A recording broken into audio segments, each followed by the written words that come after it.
بسم اللہ الرحمن الرحیم۔ السلام علیکم عزیز طلبہ، میں امید کرتی ہوں آپ سب خیریت سے ہوں گے۔ آج ہم پڑھیں گے اردو ادب کی 8ویں جماعت کی کتاب، جس کا نواں سبق ہے جو کہ ہے مادر ملت محترمہ فاطمہ جناح۔ پیارے بچوں، اگر آپ میرے چینل پہ نئے ہیں تو برائے مہربانی میرے چینل کو ضرور سبسکرائب کریں تاکہ مجھے حوصلہ افزائی ملے اور پھر میں آپ کے لیے مزید ٹیوٹوریل بنا سکوں۔ آج ہم اس سبق کی پڑھائی کریں گے اور اگلے ٹیوٹوریل میں اس کے مشق سوالات حل کیے جائیں گے اور تمام جوابات بھی آپ کو دوسرے ٹیوٹوریل میں دوسرے حصے میں مل جائیں گے۔ تو چلیں آج کے سبق کی شروعات کرتے ہیں۔ مادر ملت محترمہ فاطمہ جناح۔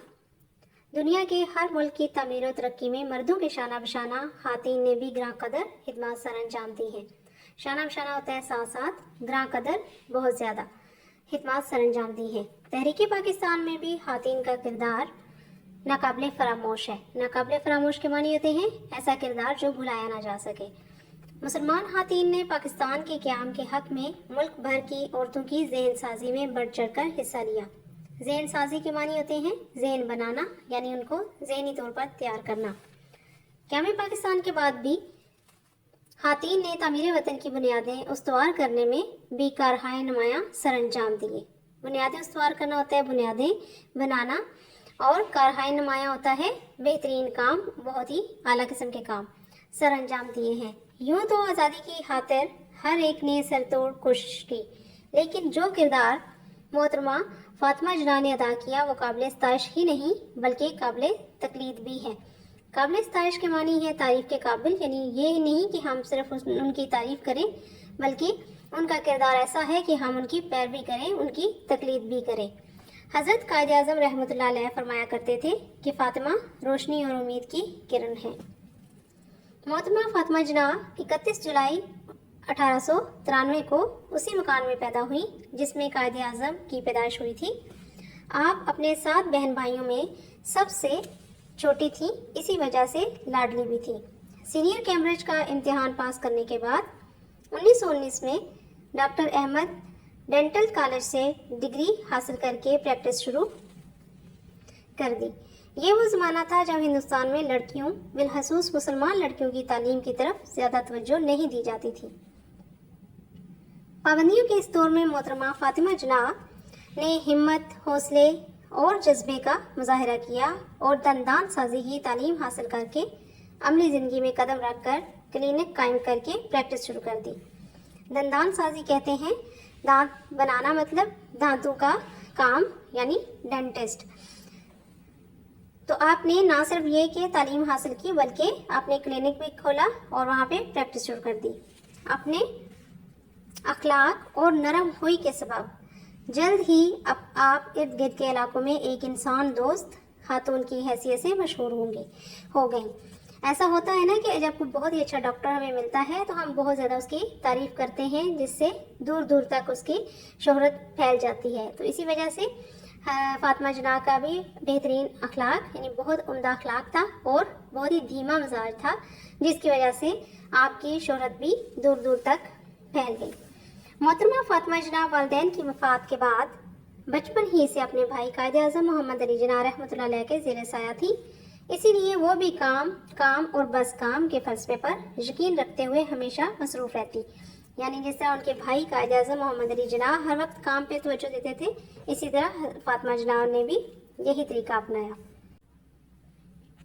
1929 میں قائد اعظم کی شریک حیات یعنی بیوی کے انتقال کے بعد محترمہ فاطمہ جناح مستقل طور پر اپنے بھائی کے پاس آ گئی اور ان کی گو نگو سیاسی مصروفیات میں ان کا خیال رکھنے لگی۔ قائد اعظم کا حوصلہ اور سیاسی طاقت انہی کی مرہون منت ہے، یعنی حضرت فاطمہ کی ہی احسان مند ہے کہ ان نے ایسا حوصلہ اور سیاسی طاقت ان کو فراہم کی۔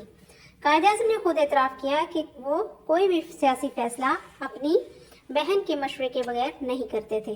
یہ ایک اٹل حقیقت ہے، یعنی ایک سچی نہ جھٹلانے والی حقیقت ہے کہ عظیم مقصد کے حصول کے لیے انتھک محنت، لگن اور کوشش کی ضرورت ہوتی ہے۔ قائد اعظم کی مصروف ترین زندگی میں محترمہ فاطمہ جناح ایک گھنے سایہ دار درخت کی مانند تھی جو ہر وقت اپنے پیارے بھائی کی راحت و آرام کا باعث بنی رہی۔